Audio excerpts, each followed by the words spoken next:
அனைவருக்கும் வணக்கம். இந்த வீடியோவில் காலையில் ப்ரீமியம் கண்ட்ரோல் லிஸ்ட்டில் கொடுத்துருந்த சப்போர்ட் அண்ட் ரெசிஸ்டன்ஸ் ஒர்க் ஆயிருக்கா அப்படிங்கிறத பார்க்கலாம்.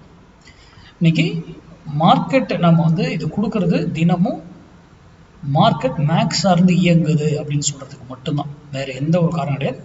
நம்மகிட்ட படித்த ஸ்டூடெண்ட் இதை கிரியேட் பண்ண மாட்டாங்க. இது ஒரு அடிஷ்னல் டூலாக வேணால் வச்சுக்கலாமே தவிர இதில் வச்சு டைரக்ஷன் கண்டுபிடிச்சிக்கலாம், அவ்வளோதான்.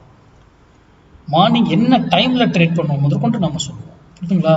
அந்த டைமுக்கு அப்புறம் தான் ட்ரேட் பண்ணுவோம், ஓகேங்களா?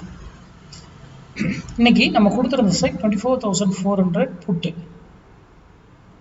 102 102 ரூபா சப்போர்ட் எடுத்தால் இறங்குவதற்கும் நிஃப்டி, அது ரெசன்ஸ் எடுத்தால் ஏறுவதற்கும் வாய்ப்பு இருக்கணும். இதுதான் 102க்கான லைனு.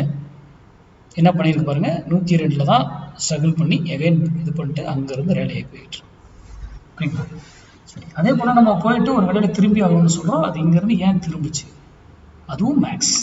அப்போ நம்ம அந்த இடத்துல போகும்போது என்ன பண்ணணும், இருக்கிற பொசிஷனை புக் பண்ணிக்கணும். அப்போ அந்த வேல்யூ தெரியணும் இல்லையா? அது போல் 1000 பாயிண்ட் ஏறினாலும் அடுத்து இது கிராஸ் பண்ணி போனாலும் எங்கே ஒரு பாயிண்ட் வேற இடத்துல, அப்போ அங்கே ஒரு பாயிண்ட் என்னன்றதும் தெரியணும், அங்கே புக் பண்ணணும். அது போல் எல்லாமே பிஃபோர் கால்குலேஷன், மார்க்கெட்டுக்கு முன்னாடியே நம்ம எல்லாத்தையும் கால்குலேட் பண்ணி ரெடியாக வச்சுருப்போம். நம்ம ஒரு ஓப்பன் அண்டர்ஸோ ப்ரைஸ் ஆக்ஷனோ பேட்டர்ன்ஸோ நியூஸோ எதுவுமே பார்ப்பது கிடையாது. ஆனால் நம்ம போடுற புள்ளியில் மட்டும்தான் அதை ரெஸ்பெக்ட் பண்ணணும். அங்கேருந்து போனது இங்கேருந்து இறங்கிடுச்சு, எகைன் பாருங்க 102 இங்கே தான் சுற்றிக்கிட்டு. அப்போது ஏன் அதுக்கு கீழே உடச்சி போக வேண்டியதானே, அப்படியே ஏன் அங்கே நிற்கிது? அப்போது அங்கே ஃபைட் பண்ணுறாங்க. ஆனால் இந்த வேல்யூ நான் எப்போ போட்டேன், 740க்கு மார்னிங்கே போட்டேன். இங்கே இருக்கும்போது எடுத்தீங்கன்னா உங்களுடைய ரிட்டர்ன் பெட்டராக இருக்கும், அதனால் கொடுக்குறேன், வேற ஒன்றும் இல்லை. இங்கேருந்து திரும்புமான்ற வேல்யூவும் நம்மளால சொல்ல முடியும், புரியுதுங்களா? ஆனால் நம்ம யூடியூப்ல எல்லாத்தையுமே நம்ம சொல்லிட்டு இருக்க முடியாதுன்னா டைரக்ஷனை மட்டும் மென்ஷன் பண்ணிடுறோம்.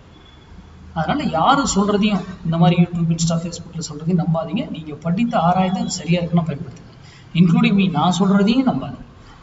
அடுத்த வீடியோவில் சந்திப்போம். நன்றி, வணக்கம், வாழ்க.